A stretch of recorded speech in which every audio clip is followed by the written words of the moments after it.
Alright guys, now that we've learned of different ways that we can use Google Forms, now let's walk through and review how to make Google Forms.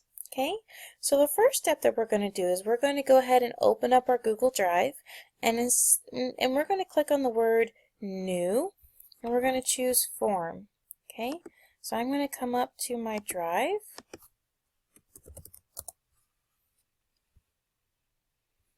I'm going to click on New. And you always, for forms, need to go down to More, and then click on Google Form.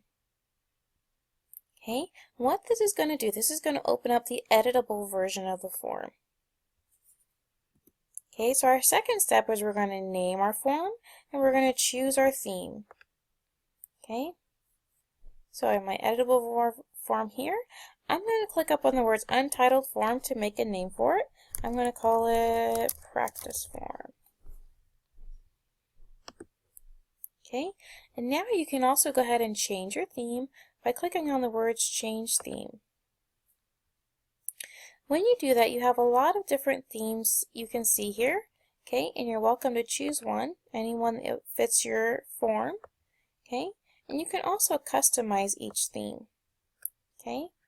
So when you click on the form, you'll notice there's a Customize button down here.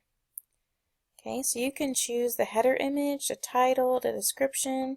You can choose a special background on your form, so if you wanted to choose a picture that fit the questions in your form, you're welcome to try that. Okay, you can also change the color of the form itself.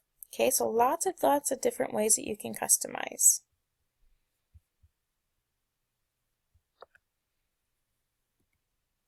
Okay, the third step that we're going to look at is before you start adding questions, you want to think about what kind of data that you want to get. So questions that are multiple choice or choose from a list or those kind of things, those are going to give you really good charts when you do your show summary of responses. Okay, so this will give you really good information on how to do that. So multiple choice questions are going to produce a pie graph. If you choose the checkbox as question type, it's going to give you a bar graph.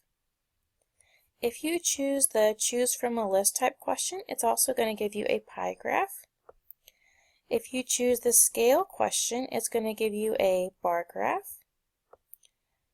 Okay, and if you chose a grid type question, it's going to give you a different graph for each question or each row.